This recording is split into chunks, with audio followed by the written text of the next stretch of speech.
What's up, everyone? Well, I ripped one off. Not too bad. But the more important thing is this. That's the first time I've actually taken it out and looked through it. I guess it would probably be the best way to clean this. I'm assuming it's PB Blaster or WD-40 or carb cleaner. That's the first time I've taken it out of there, and it is just a mess.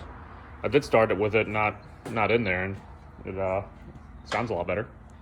And then I ripped the light off, obviously, but I'm going to these Rio lights. I like them. They help a lot, and they're not in the way, I guess, from the angle of the roof that comes down. They didn't get ripped off, just the one up here by a tree limb. So I'm gonna put this back together after I clean it. What I think I'm going to do is take the seats out and take the plastics off right there that go along the drive shaft. And I think all my wiring and everything I'm gonna run there versus having it on the roll cage. I mean, I'm gonna have to run it up the roll cage to the lights and to the radio and stuff, but they're going kind of all the way down, and it just looks like crap, and I don't like it.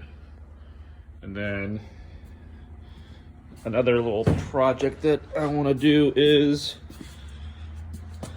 I'm going to take that clutch cover off here the next day or two and inspect the clutch. I had to do a lot of towing last weekend. I had a buddy that broke down, so I had to get him off the trail and then back to the house where we're at. And I smelt my belt, burning a little bit, so I want to see what that belt looks like, and I'll probably end up ordering a spare just to keep it on hand.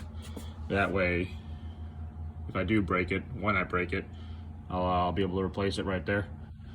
So again, try to scoot back here to look at those lights. They are pretty bright, just for a couple pod lights.